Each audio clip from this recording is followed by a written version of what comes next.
ҳамсоягони мо қосдори ҳамдисти осоиша нестанд. чаро пайнависте дар ҳошияи се амали иғвогаронии шаҳрвандон ва низомиёён киргиз дар 10 рӯзи аввали соли 2020. суби имрӯз 10 январи соли 2020 хабари нокуши тирпаронӣ дар марз воқеъ дар минтақаи наздиксарҳадии маҳаллии сомонёни ҷамоати деҳоти чоркӯҳ аз ҷониби сокинон ва низомиёни қирғизистон боиси изтиробу нороҳатии мардуми мо гардид. ин сеюмин амали иғвогаронии ҳамсояҳо дар ин минтақа дар 10 рӯзи аввали соли 2020 маҳсуб меёбад.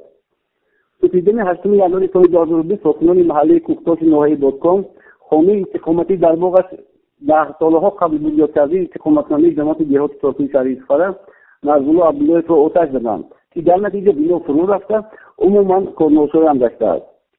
9 январи соли 2020 соати 21:20 шаҳрвандони Қирғизистон бидуни сабабе ба мошини сабукрои шахсии шаҳрванди Тоҷикистон истиқоматкунандаи ҷамоати деҳоти чоркӯҳ Зафар Аъзамовро мавриди сангборон қарор дода шишаҳои онро шикастанд.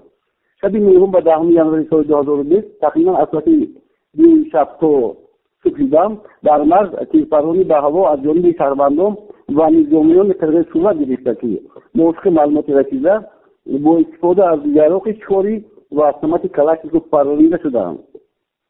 тирпарониҳои бетартибона танҳо соати 9:30 баъд аз дахолати намояндагони вазорати корҳои дохилӣ ва хадамоти сарҳадии ҷумҳурияи Тоҷикистон ва Қирғизистон қатъ гардидааст. ҳанӯз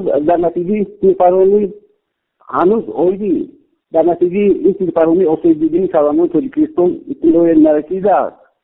як тазаккурдо ки ин се воқеаи нохушӣ дар 10 рӯзи аввали соли равон рух дода идомабахши силсилаи амалҳои иғвогарона ва муноқишахоҳонаи сокинон ва низомиёни ҷумҳурии Қирғизистон дар соли 2019 аст. соти имрӯз тоҷа иттилоъ дорем раиси вилояти Суст Раҷаббой Аҳмадзода бо ҳамсои худ ҳокими вилояти Бодкони ҷумҳурии Қирғизистон гуфтугӯи телефонӣ анҷом дода ҳодисаи мазкурро мавриди баррасӣ қарор доданд.